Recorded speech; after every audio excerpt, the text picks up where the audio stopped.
ଜାଣିଛନ୍ତି ସାଙ୍ଗମାନେ, ଆଜି ମୁଁ ଆପଣମାନଙ୍କୁ ଗୋଟେ ସେୟାର କରିବି ଗୋଟେ କଥା।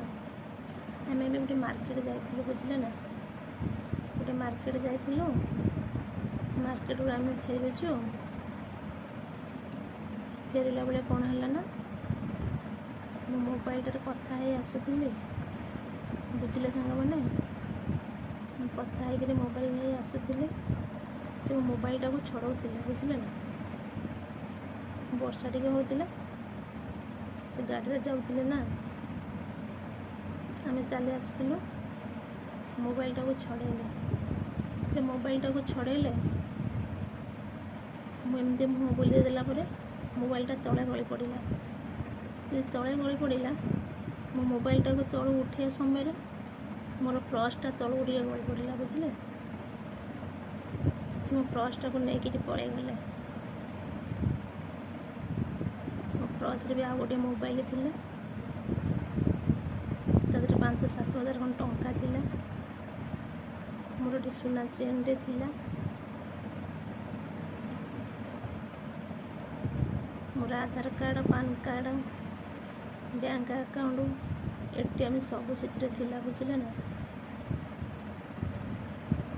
ମନଟା ବହୁତ ଦୁଃଖ ସାଙ୍ଗମାନେ, କ'ଣ କରିବି। ଆଜି ଦିନଟା ମୋର ଭଲ ନଥିଲା,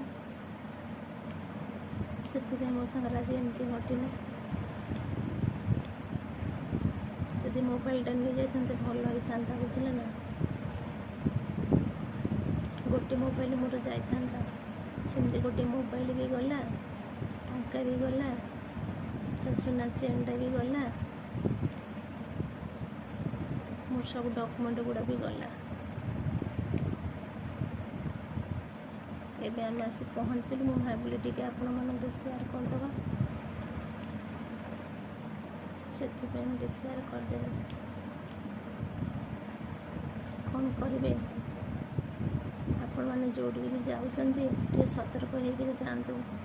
ମୋ ଭଳି ଯଦି ଆପଣମାନେ ହେଇଯିବେ ନା, ଏମିତି ହଇରାଣ ହେବେ, ବୁଝିଲେ ନା। ଆଉ ଗୋଟେ ଥର ଏମିତି ମୋର ପର୍ସ ହଜିଥିଲା।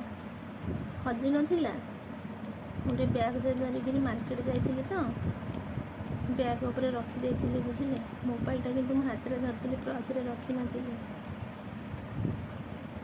ସେ 4,000 ଟଙ୍କା, 4,000 ଟଙ୍କା ଥିଲା। ରେଜା ପଇସାରେ କେତେ ଥିଲା, ଆହୁରି 200-300 ଟଙ୍କା ଥିଲା। ଆଉ କିଛି ନଥିଲା, ଛୋଟ ପର୍ସଟେ ନେଇ ଯାଇଥିଲି ସେଦିନ। ମୋର ଆଉ ଜଣଙ୍କର ଯାଇଥିଲୁ, 2 ଜଣ ଆମେ ଯାଇଥିଲୁ, ଭାଇ ଯାଇନଥିଲୁ।